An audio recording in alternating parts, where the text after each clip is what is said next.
Hello students, this is Tushar Patel, your physics teacher and welcome on Sankalp Bharat. So, how you all? कैसे हैं आप सभी? कैसी चल रही है आप सभी की प्रिपरेशन? आई होप कि आप सभी की प्रिपरेशन बहुत अमेजिंग जा रही है and here I am to help you out in one of the important concept in entire physics. जी हां, with the concept booster series मैं आ गया हूं आप सभी के लिए एक बहुत इंपॉर्टेंट टॉपिक को लेकर, विच इज गॉस लॉ. जी हां, Gauss law super important topic, super interesting topic, amazing topic. Okay, काफी सारे स्टूडेंट पता नहीं क्यों इस टॉपिक से भागते हैं, लेकिन आपको लिटरली इस टॉपिक से भागने की जरूरत नहीं है. ये बहुत बहुत बहुत आसान टॉपिक है. तो मजा आने वाला है. This is going to be a very short and crisp session, जहां पे मैं कोशिश करूंगा कि आपके गॉस लॉ के कंसेप्ट को एक बूस्ट अप दे दूं. ठीक है, तो चलिए without wasting much time let's get started with today's class. And here we have Gauss law. Gauss law का स्टेटमेंट वेटमेंट ये सब आपको पता है. ठीक है, गॉस लॉ क्या कहता है? गॉस लॉ आप लोगों को कहता है कि अगर आप एक इमेजिनरी सरफेस बना लो, गॉसियन सरफेस जिसे हम कहते हैं, there are some conditions to make Gaussian surface. इसके ऊपर भी हम चर्चा करेंगे, डेफिनेटली हम करेंगे. ठीक है, मैं आपके हर एक कंसेप्ट को छूऊंगा इस टॉपिक के, जो भी इस टॉपिक के अंदर छोटे मोटे पॉइंट्स है ना, सब टच करूंगा. ठीक है, आपको सारे फॉर्मूलेस बताऊंगा so that you will be able to apply questions on Gauss law. यूं इसके ऊपर गारंटीड है एक क्वेश्चन आएगा ही आएगा. लिख के ले लो, एक सवाल आपको सिर्फ इस कंसेप्ट से पूछा जाएगा. कभी कभी दो भी पूछे जाते हैं. So this is a bonus topic. Okay, चलिए. सो सबसे पहले गॉस लॉ क्या कहता है? अगर आप कोई इमेजिनरी सरफेस बना लो, उस सरफेस के अंदर जितने भी चार्ज है उन सभी चार्ज की वैल्यू को डिवाइड कर दो एप्सिलॉन नॉट से. यही होता है total flux across that surface. समझ में आ गया है ना? ऐसे समझने में थोड़ा बहुत आपको लगेगा कि ये सब क्या बातें हो रही है. मैं आपको समझाता हूं. गॉस लॉ क्या कहता है कि अगर आपने कोई इमेजिनरी सरफेस बना लिया, ठीक है, अगर उस सरफेस, इस सरफेस को वैसे हम बुलाते हैं गॉसियन सरफेस. क्या बुलाते हैं? Gaussian surface. ये है हमारे पास एक गॉसियन सरफेस. इस गॉसियन सरफेस में कितना चार्ज है? लेट्स से मैंने यहां प्लस क्यू लिखा, यहां माइनस क्यू लिखा, ये Q1 Q2 ऐसे प्लस Q3 लिखा, ऐसे ही करके यहां पे मैंने यहां पे लिख दिया लेट्स से माइनस Q4. ऐसे टोटल कितने चार्जेस है? इन सारे चार्जेस का एडिशन कर दो और आप Q नेट निकाल लो. क्या निकाल लो? Net charge. टोटल कितना चार्ज है? Plus Q1 minus Q2 plus Q3 minus Q4. ये करके आपने नेट चार्ज निकाल लिया. इसको डिवाइड बाय एप्सिलॉन नॉट कर दीजिए. यही होता है आपका flux across this Gaussian surface. बस इतना सिंपल है. और ये फ्लक्स का आपको एक और फॉर्मूला पता ही है. वैसे फ्लक्स का आपको एक और फॉर्मूला पता है. फ्लक्स को हम बोलते हैं E bar dot DA bar. E bar is electric field intensity, DA bar is area vector. उन दोनों का डॉट प्रोडक्ट होता है तो आपको मिलता है फ्लक्स. समझ में आ गया? और वही flux Q upon epsilon not, Q upon epsilon not के इक्वल होता है. कभी मैं, आपकी इच्छा यार, आप कैपिटल क्यों लिखो, स्मॉल क्यों लिखो, it does not matter over here right now. Okay, so I hope आपको याद रहेगा इतना. ये गॉस लॉ जो है उसको मैं आपको और भी कुछ इंपॉर्टेंट पॉइंट से बताना चाहता हूं. समझ लीजिए गॉस लॉ क्या कहता है आपको. ठीक है, आपको गॉस लॉ समझने के लिए हमेशा एक कंसीडरेशन करना पड़ता है ऑफ गॉसियन सरफेस. एक होता है गॉसियन सरफेस. क्या होता है? गॉसियन सरफेस बनाना पड़ता है. ठीक है, मैं बना के बताता हूं, ध्यान से सुनना. अगर समझ लो ये कोई पॉइंट चार्ज है Q, इसके वजह से आपको इस स्पेसिफिक पॉइंट पे you want electric field at this specific point. ठीक है, अब गॉस लॉ का कंसेप्ट चालू हो रहा है. जो मैंने बताया it was just a statement. अब हम गॉस लॉ का स्टेटमेंट के आगे का कंसेप्ट पढ़ रहे हैं. ठीक है, लुक एट दिस थिंग. हमें किसी ने बोला ये चार्ज Q से कुछ डिस्टेंस R पे यहां चले जाओ, इस पॉइंट पे बताओ कि कितनी इलेक्ट्रिक फील्ड है या फिर कितना यहां फ्लक्स है. आपको जो भी पूछ ले, मोस्ट प्रोबेबली हम पहले बात करते फ्लक्स पूछने की. यहां पे कितना फ्लक्स है बता दो. चार्ज Q से R डिस्टेंस पे कितना फ्लक्स है बता दो. इसको पता करने का एक तरीका है कि आप ये चार्ज Q की वजह से इस पॉइंट पे इलेक्ट्रिक फील्ड निकाले, है ना, उस इलेक्ट्रिक फील्ड को ई बार डॉट एस बार कर लो। ई बार डॉट एस बार यानी E bar dot surface area vector, या तो एस बार को अभी जानबूझ के हम एरिया वेक्टर को ए बार लिख लेते हैं, ये कर दो तो आपको फ्लक्स मिल जाएगा। This are the ways. Okay, आप इलेक्ट्रिक फील्ड निकाल सकते हैं चार्ज क्यू की वजह से एट द डिस्टेंस आर, जो कितनी होती है 1/4 pi epsilon naught q by r square. जी हाँ, ये इलेक्ट्रिक फील्ड का फॉर्मूला है due to point charge at distance r. आपको पता है ये, है कि नहीं? लेकिन हम उसके ऊपर बात क्या कर रहे हैं, हमें फ्लक्स निकालना है, डायरेक्टली निकालना है। तो गॉस लॉ क्या कहता है, बनाओ वहां गॉसियन सरफेस। क्या बनाओ वहां? Gaussian surface. तो इस पॉइंट से पास होता हुआ एक सरफेस बना लो, है ना। मैंने यहां ऐसा बनाया स्फेरिकल। अब ये गॉसियन सरफेस जो आपने बनाया, this is called as Gaussian surface. इसको बनाने के कुछ एक बेसिक गाइडलाइंस है। ऐसा जरूर नहीं कि आप हमेशा फॉलो करें, गाइडलाइंस है, बताया गया ऐसा बनाओगे तो आसान हो जाएगा। ऐसा नहीं है कि आप ऐसा नहीं बनाओगे तो आप नहीं कर पाओगे, गॉस लॉ अप्लाई नहीं कर पाओगे, ऐसा नहीं है। You can apply Gauss law each and every time, but कभी कभी गॉस लॉ से कैलकुलेशंस डिफिकल्ट हो जाता है, इसीलिए हमें कुछ गाइडलाइंस दी गई है कि ऐसा करोगे तो Gauss law is nothing but just ABCD kind of easy. Okay, तो इसीलिए गॉसियन सरफेस जो है वो हमें कैसा बनाना चाहिए। सबसे पहले जो भी चार्जेस है उसके आसपास हमें सिमेट्रिकल, अच्छा पहली बात, गॉसियन सरफेस रियलिटी में एग्जिस्ट नहीं करता। हमें आंसर निकालना है ना इस पॉइंट पे फ्लक्स का, तो ये पॉइंट सरफेस से पास होता है, वैसा सरफेस हम बना लेते हैं। तो गॉसियन सरफेस एक तरीके से इमेजिनरी सरफेस है, इमेजिनरी सरफेस है। दूसरा, गॉसियन सरफेस आज जब भी बनाओ तब कोशिश करो कि वो चार्ज के आसपास सिमेट्रिकल हो। चार्ज के आसपास कैसा हो? सिमेट्रिकल। ठीक है, ये देखो स्फीयर मैंने जानबूझ के बताया, ये सर्कल नहीं है बेटा, this is a sphere. I can not make sphere on 2 dimensional plane, that's why I am making a circle. तो आपको समझना है कि ये स्फीयर है और स्फीयर के सेंटर पे ये चार्ज पड़ा, यानी कि वो चार्ज से हर जगह पे इक्वल डिस्टेंस पे सरफेस है। समझ में आ गया? यह है सिमेट्रिकल का मीनिंग। सिमेट्रिकल आपने बना दिया, दो चीजें हो गई। तीसरी चीज, आपका जो गॉसियन सरफेस है वो क्लोज्ड सरफेस होना चाहिए। कैसा होना चाहिए? क्लोज्ड सरफेस होना चाहिए। याद रखिएगा इस चीज को, भूलना मत, ठीक है। देन आपका जो गॉसियन सरफेस है वो, आखिरी पॉइंट बता रहा हूं, गॉसियन सरफेस सिर्फ एक सरफेस से बने, जैसे पूरा स्फीयर एक ही सरफेस से बना है। आपको चाहिए था तो आप इस चार्ज के आसपास ऐसा रेक्टेंगुलर सरफेस भी बना सकते थे, मतलब रेक्टेंगल नहीं है वो, क्यूबिकल बनाना होता है, 3D सरफेस लगता है इसीलिए। तो आप एक चार्ज के आसपास ऐसा बॉक्स भी बना सकते थे। तो बॉक्स एक्चुअली ये सरफेस, ये सरफेस, ये सरफेस, ये सरफेस, इन सब के कॉम्बिनेशन से बनता है ना बॉक्स। तो यानी कि क्यूब जो होगा वो तो काफी सारे सरफेसेस के कॉम्बिनेशन से बनेगा। तो you can make Gaussian surface by multiple surfaces, but total surface answer आपको क्लोज सरफेस बना के देना चाहिए। और जब ऐसा आप सरफेस बना लो तब एक चीज अगर आप कर दोगे तो आपके लिए चीजें आसान हो जाएगी। ई बार और ds बार के बीच में जो एंगल है, ई बार एंड ds बार के बीच में जो एंगल है वो एंगल सेम रहना चाहिए through out that particular surface. For example ये है चार्ज हमारे पास, यहां मैंने ऐसा सरफेस बना लिया, ठीक है, ऐसा ऐसा। अब आप देखोगे कि मैं इसको कंप्लीट करने के लिए ये बना दूंगा हमारा क्यूब जैसा कुछ पार्ट, ठीक है, ऐसा। हाँ जी, ये बनाया, ये बनाया, ये बनाया, ये बनाया, ये बनाया, टेणो टेणो टेणो टेणो टेणो, ये बना दिया, ठीक है। उसके सेंटर पे हमने रखा एक चार्ज।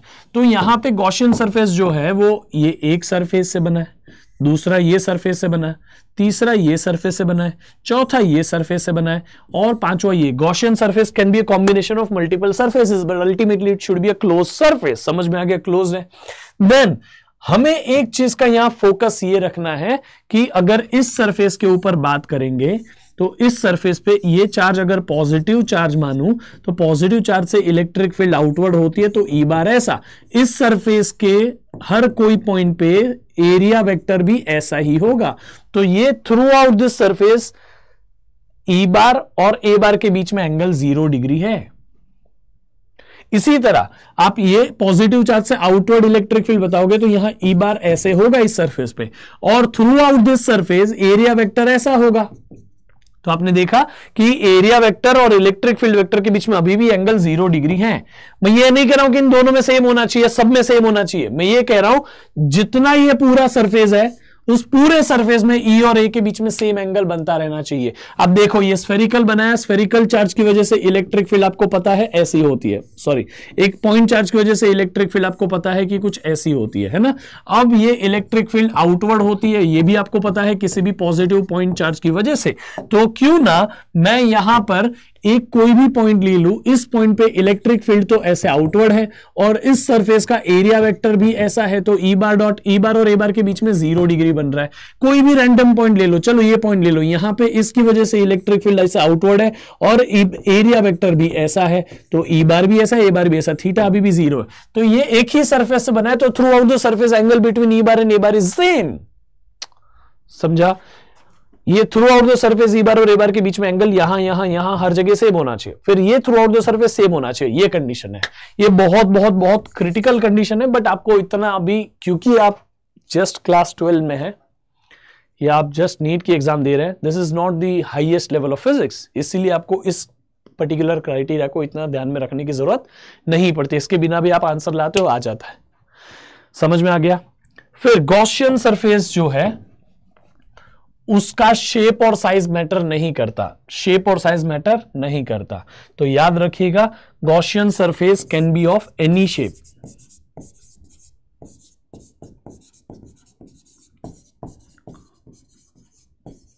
एंड साइज, ये चीज को याद रखिएगा, ठीक है। गॉसियन सरफेस कोई भी शेप का हो सकता है, कोई भी साइज का हो सकता है, इस चीज को भूलना मत। अभी हम अप्लाई करते हैं गॉस लॉ।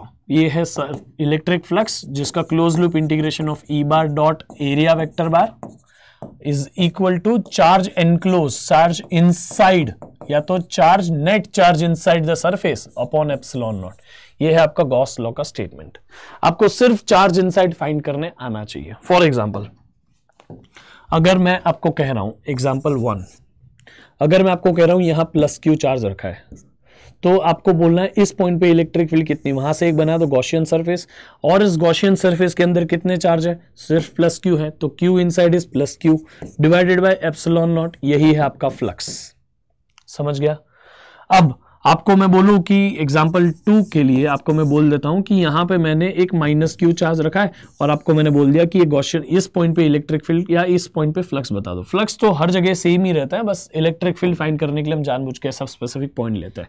तो ये गॉसियन सरफेस हमने कंसीडर कर लिया, उसके अंदर कितना चार्ज है, माइनस क्यू, तो क्यू नेट की वैल्यू माइनस क्यू ले ली divided by epsilon naught, this is your flux. समझ में आ गया? इसी तरह से अगर मैं आपको एग्जाम्पल 3 में बोलूं कि यहां पर आपको बनाना है एक प्लस क्यू चार्ज, एक माइनस क्यू चार्ज, दोनों चार्ज है, यानी कि मैं क्या इसको डाइपोल बोल सकता हूं, this is a dipole, yes this is the dipole. तो इस डाइपोल के लिए आपको इलेक्ट्रिक फ्लक्स बता देना है, ये डाइपोल की वजह से इलेक्ट्रिक फ्लक्स बताइए। तो आप बोलोगे सर क्यू नेट जो है यहां पे आपको निकालने आना चाहिए वो प्लस क्यू और माइनस क्यू, तो प्लस क्यू माइनस क्यू, क्योंकि डाइपोल में दोनों चार्जेस इक्वल एंड अपोजिट होते हैं, plus Q minus Q gives you 0, तो net charge is 0, 0 upon epsilon not is 0, इसलिए यहां फ्लक्स भी 0 है। मैं मानता हूं कि पॉजिटिव चार्ज की वजह से इलेक्ट्रिक फील्ड बनती है और वो इलेक्ट्रिक फील्ड आउटवर्ड बनती है, मैं मानता हूं ये चीज को, मैं उसमें डिनाई कर भी नहीं रहा हूं, है ना। और नेगेटिव चार्ज की वजह से जो इलेक्ट्रिक फील्ड बनती है वो इनवर्ड बनती है बेटा, ये भी मैं मानता हूं। लेकिन आप देखो ना, जितना इस सरफेस से फ्लक्स बाहर जा रहा है उतना अंदर आ रहा है, तो नेट तो 0 हो गया ना, है ना। या तो सिर्फ बाहर जाता हुआ होना चाहिए या अंदर आता होना चाहिए, इन दोनों का डिफरेंस में कुछ बाहर जाता हुआ बचना चाहिए, कुछ अंदर आता हुआ बचना चाहिए। ये सरफेस में से कितना फ्लक्स आ रहा है वो है हमारा इलेक्ट्रिक फ्लक्स। अब अगर आने वाला और जाने वाला इक्वल तो बचा कितना फ्लक्स, 0। अगर आने वाली लाइंस और जाने वाली लाइंस इक्वल है तो फ्लक्स कितना बचा, 0। तो इसीलिए इस केस में, डाइपोल के केस में इलेक्ट्रिक फ्लक्स इज 0। याद रखिएगा, दिस इज इंपॉर्टेंट, ये काफी बार पूछा भी गया है, ठीक है। इसी तरह से आपको क्वेश्चन ऐसा भी आ सकता है, एग्जाम्पल 4 में क्वेश्चन ये आ सकता है कि भाई आपके पास ये डाइपोल है, आपके पास एक सरफेस है यहां plus Q1 plus Q2 minus Q3 plus Q4 और माइनस Q5 माइनस Q5 यहां प्लस Q6। अब बताइए इसके लिए गॉस लॉ क्या होगा। तो आपको यहां पे सिर्फ और सिर्फ उन्हीं चार्जेस को लेना है जो गॉसियन सरफेस के अंदर है। ये काम का नहीं है, ये काम का नहीं है, भले कितना भी बड़ा हो, गॉसियन सरफेस के अंदर नहीं है, वो काम का नहीं है। This is the charge inside the Gaussian surface. इसीलिए हम यहां लेते हैं क्यू नेट की वैल्यू, बोलो क्या होगा, plus Q1 plus Q2 minus Q3 minus Q5। ये है आपका Q नेट, और this is get divided by epsilon not. इसी को डिवाइड कर दो एप्सिलॉन नॉट से, यही है आपका फ्लक्स। समझ में आ गया? आपको काफी बार ऐसा भी सवाल पूछा जा सकता है कि गॉसियन सरफेस, एक गॉसियन सरफेस ये रहा और दूसरा गॉसियन सरफेस ये रहा, या तो मैं बोल दूं दूसरा गॉसियन सरफेस ये रहा, बताओ दोनों में डिफरेंस क्या रहेगा फ्लक्स का? Answer is same. क्यों? क्योंकि पहले गॉसियन सरफेस में से अगर आप यहां देखोगे तो इसमें से जो भी ये चार्ज से लाइन निकलेगी, जो इसमें से जाएगी वो इसमें से भी जाएगी, जो इसमें से जाएगी वो इसमें से भी, जो इसमें से पास होगी वो इस सरफेस में से पास होगी, जो इस सरफेस से क्रॉस करेगी वो इस सरफेस से भी क्रॉस करेगी, जो इस सरफेस से क्रॉस करेगी वो इस सरफेस से। तो flux passing through both the surfaces is exactly equal. Number of lines जो इस सरफेस को क्रॉस करेगी वो वहां पे भी तो क्रॉस करेगी ना। इसीलिए ये दोनों केसेस में फ्लक्स सेम रहता है। इसीलिए मैंने यहां लिखा भी था कि it is in can be of any shape, Gaussian surface can be of any shape and any size. तो आपको साइज बढ़ा के बोल दे तो फर्क नहीं पड़ता, आपने को समझ में आ गया, याद रहेगा। Gaussian surface does not depend on size of the Gaussian surface, यानी कि sorry, flux does not depend on the size of the Gaussian surface. एक और बात आपको यहां पे ऐसा बोल देगा कि हमने यहां पे ऐसा गॉसियन सरफेस बना लिया। अगर ये क्लोज्ड गॉसियन सरफेस हमने बनाया है तो शेप बदलने से भी फर्क नहीं पड़ता है। अभी मैंने बताया कि it can depend, it Gaussian surface can be of any shape और any size, it does not matter whether it is a cube और स्फीयर और कोन और anything, it should be a closed surface. बस इतनी ही बात जरूरी है, समझे, याद रहेगा। सो ये गॉस लॉ के ऊपर थोड़ी बहुत चर्चा थी, आपको याद रखनी है। आपको देखो फ्लक्स जीरो कब मिला? जब पॉजिटिव और नेगेटिव चार्ज दोनों इक्वल है अंदर, जितना पॉजिटिव उतना नेगेटिव है तभी भी गॉस फ्लक्स जीरो है।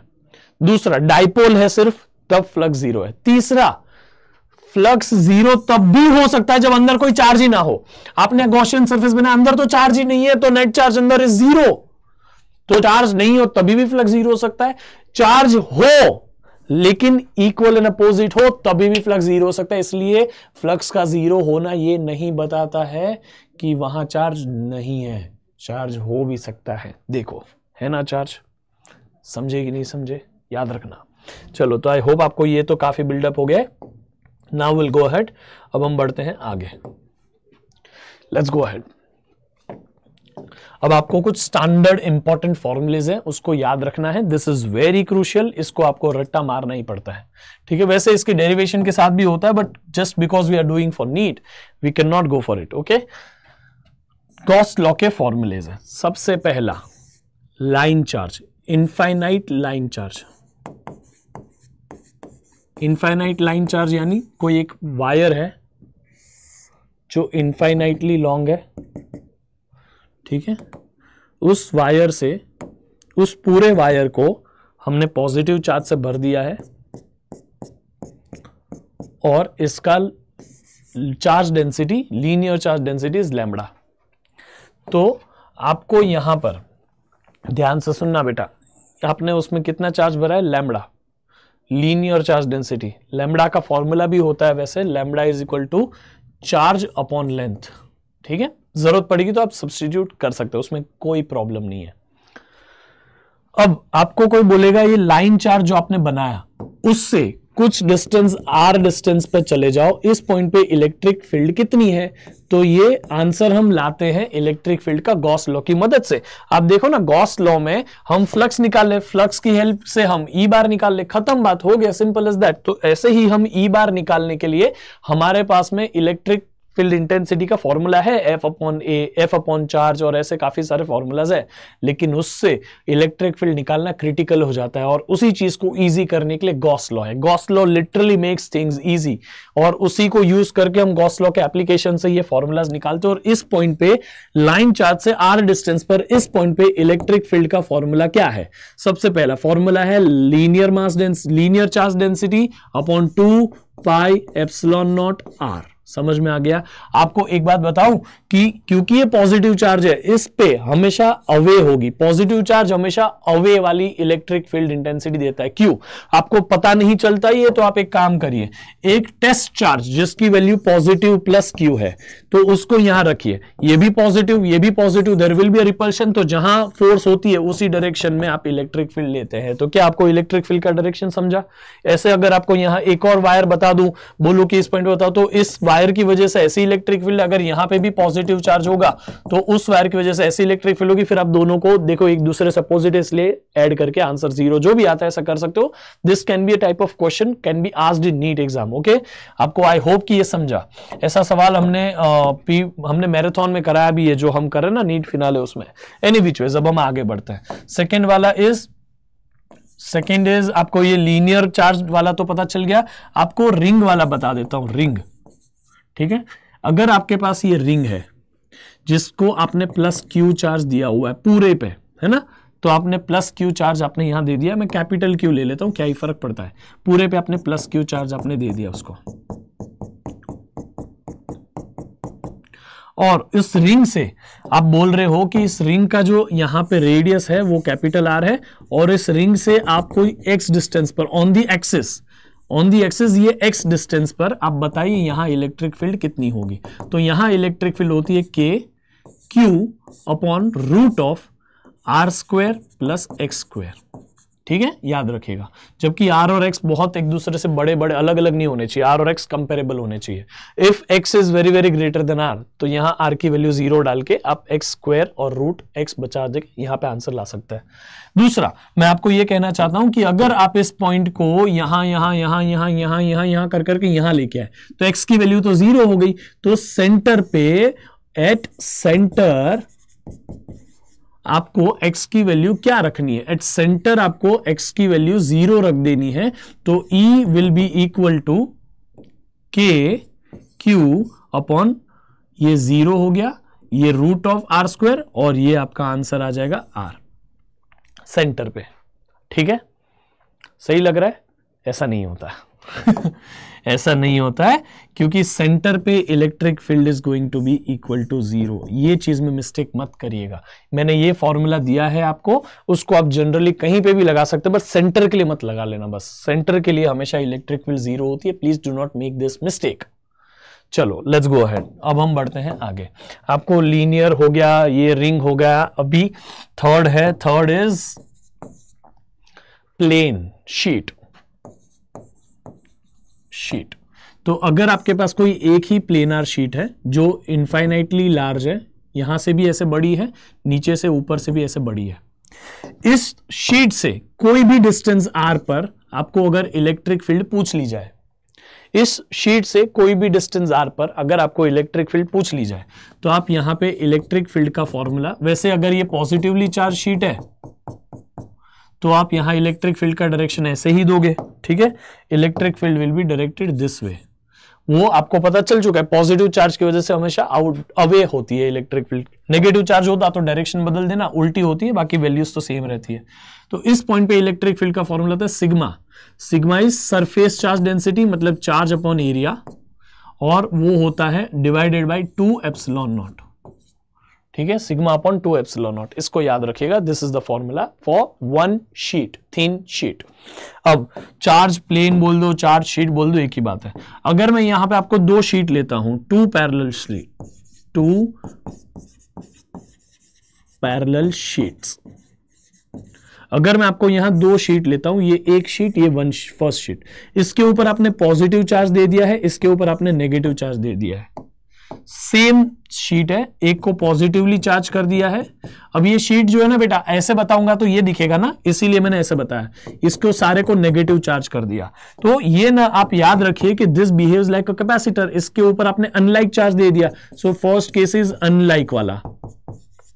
अनलाइक यानी एक के ऊपर पॉजिटिव, दूसरे के ऊपर नेगेटिव, दोनों के ऊपर इक्वल चार्ज दिया है, तो ये behaves like a capacitor. Capacitor में भी ऐसा ही होता है, अंदर जो है आपको इलेक्ट्रिक फील्ड की वैल्यू मिलेगी सिग्मा अपॉन एप्सिलॉन नॉट। ठीक है, सिग्मा अपॉन एप्सिलॉन नॉट 2 हट जाता है, बस इतना याद रखिए। बाकी डेरिवेशन से आता है, यहां सेंटर पे हम इलेक्ट्रिक फील्ड निकालते हैं, यहां इलेक्ट्रिक फील्ड 0 होती है, यहां भी इलेक्ट्रिक फील्ड 0 होती है। ठीक है, सेंटर पे इलेक्ट्रिक फील्ड होती है, कौन से डायरेक्शन में होती है, तो कोई भी सेंटर मतलब इनसाइड कहीं पे भी इलेक्ट्रिक फील्ड इस डायरेक्शन में होगी। पॉजिटिव चार्ज की वजह से रिपल्सिव, नेगेटिव चार्ज की वजह से अट्रैक्टिव, दोनों का एडिशन करके हम इधर लाते हैं। समझ में आ गया। नेक्स्ट हमें करना है लाइक की वजह से, लाइक चार्ज। ठीक है, लाइक चार्ज यानी क्या हो गया बेटा, हमने दो प्लेन शीट रखी और दोनों को सेम चार्ज दे दिया, इसको भी पॉजिटिव दे दिया, इसको भी पॉजिटिव दे दिया, तो इसको पॉजिटिव चार्ज से भर देते हैं, इसको नेगेटिव, इसको भी पॉजिटिव चार्ज दे देंगे, लाइक वाला। ठीक है, तो हमने दोनों को चार्ज दे दिया। इसके लिए सेंटर पे इलेक्ट्रिक फील्ड जो होती है, सेंटर पे इलेक्ट्रिक फील्ड 0 हो जाती है इसमें।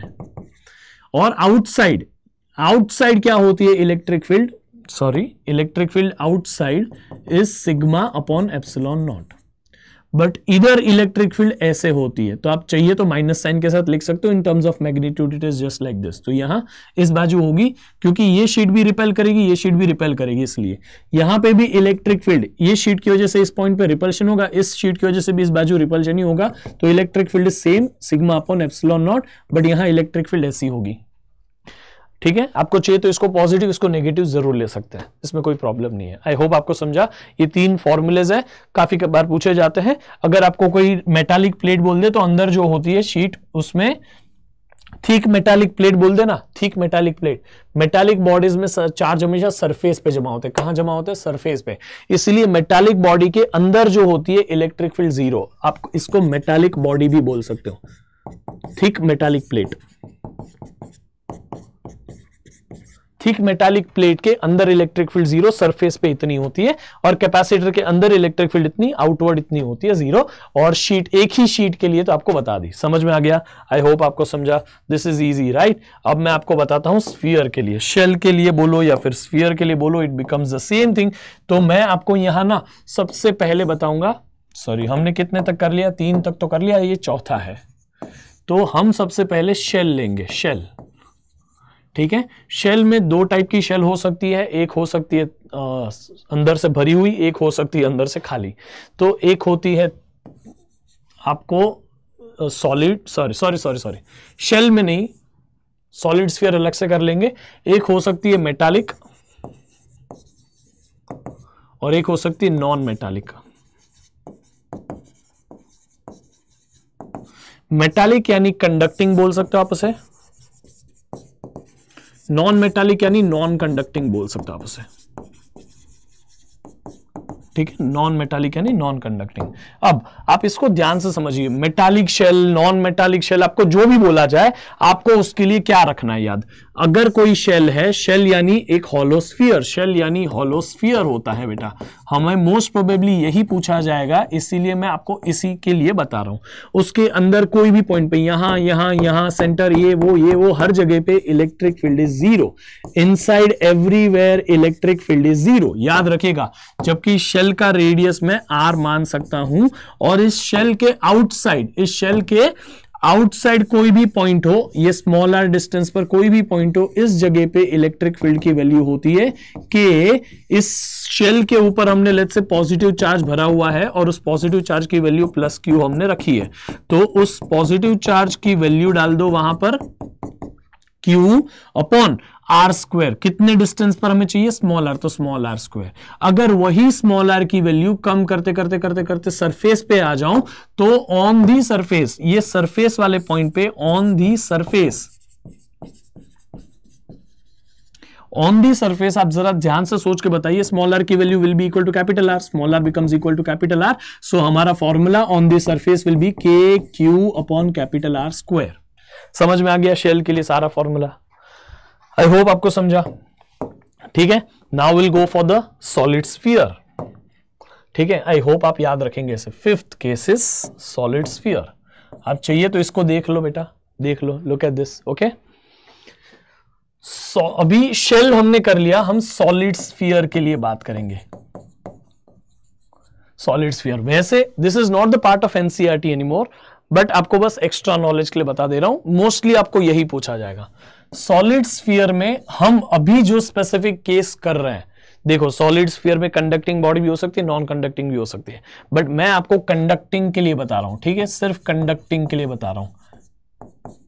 अगर वो कंडक्टिंग है, सॉलिड स्फीयर है लेकिन वो कंडक्टिंग है, कोई भी कंडक्टिंग बॉडी या मेटालिक बॉडी पे चार्ज फिर भी सरफेस पे ही जमा होता है। चार्ज कहां जमा होता है? सरफेस पे ही जमा होता है। समझ में आ गया? समझा कि नहीं? तो आप इसे याद रखिए, सरफेस पे ही जमा होता है, इसीलिए अभी भी इसके अंदर इलेक्ट्रिक फील्ड 0 है एवरीवेयर, ठीक है। और उसके बाहर सरफेस पे अभी भी यही फॉर्मूला लगेगा, E is equal to K Q upon capital R square, और आउटसाइड कोई भी पॉइंट पे जो सेंटर से स्मॉल आर डिस्टेंस पर हो तो formula is K Q upon small R square. समझ में आया? अगर आपने चार्ज इसको कैपिटल आर दिया, क्या इसमें कुछ अलग है? नहीं है ना, there is no difference in this, okay. I hope आप इसे याद रखेंगे। इसके अलावा मैं आपको ना बेटा स्पेसिफिक टू द नीड पढ़ा रहा हूं, जितना जरूरत है वही बता रहा हूं, तो इसीलिए आप डिस्ट्रैक्ट ना होइए, इसी में आपका काम होगा। कंडक्टिंग सॉलिड स्फीयर या नॉन कंडक्टिंग शेल या कंडक्टिंग शेल, सब एक ही बात करते हैं, वो यही है, समझे। अब आपको इसमें कुछ चीज जो याद रखनी है वो मोस्टली, अगर आपको फॉर्मूला बेस नहीं है तो ग्राफ पूछ लेंगे। ई का आर के साथ variation, E is inversely proportional to R, तो ई का आर के साथ ग्राफ कैसा होगा? समझ में आ गया? ई का आर के साथ ग्राफ ऐसा होगा। इसमें इधर आप देखिए, सेंटर पे तो 0 है, सेंटर पे 0 है, ठीक है। फिर सेंटर से जितना दूर जाएंगे उतना x बढ़ेगा, है ना। जितना x बढ़ेगा उतना r प्लस एक्स बढ़ेगा, r प्लस एक्स जितना बढ़ेगा उतना ही ये टोटल वैल्यू कम हो जाएगा। तो टोटल वैल्यू कम हो जाएगा तो आप देख सकते हैं कि ये 0 से आप कम होता हुआ यानी नेगेटिव वैल्यू पे जाओगे। समझ में आ गया? तो इसका ग्राफ जो है, इसके लिए ग्राफ ऐसा आएगा, ऐसा। मैं उसको नॉन लीनियरली कम होता हुआ दिखा रहा हूं, तो ऐसा होगा, समझे कि नहीं। तो ये E और R का ग्राफ इस तरह से होगा। Now let's come for this. यहां देखो ना ध्यान से, तो शीट है, शीट में ये फॉर्मूला में कहीं पे भी स्मॉल r है ही नहीं, इसीलिए E और R का ग्राफ जो होगा इसमें होगा ही नहीं, 0। E does not depend on R, E is independent of R, E is independent of R। याद रहेगा, इसको भूलना मत। Now will come for this and this, दोनों का एक ही ग्राफ बनेगा। आप यहां पे ध्यान से देखोगे तो E का ग्राफ, यहां स्मॉल r की वैल्यू, और हम पहले 0 से शुरू करेंगे यानी सेंटर से शुरू करेंगे, फिर रेडियस तक जाएंगे, ये रेडियस की वैल्यू, फिर 0 सेंटर से लेकर रेडियस तक हमेशा हम इनसाइड होते हैं, सेंटर से लेकर रेडियस तक हमेशा हम इनसाइड होते हैं। इनसाइड तो इलेक्ट्रिक फील्ड 0 है दोनों केसेस में। सेंटर पे, सॉरी सरफेस पे there is some electric field which is maximum value, तो सरफेस पे ये मैक्सिमम वैल्यू हो गई। ये कितनी है? E is equal to K Q upon capital R square हो गई। फिर वहां से आप जितना x का r का वैल्यू बढ़ाओगे उतना E का वैल्यू कम होगा, r का वैल्यू बढ़ेगा उतना E का वैल्यू कम होगा, इसलिए यहां से नॉन लीनियर ग्राफ, इसको ज्वाइन करने के लिए ऐसा बना देते हैं।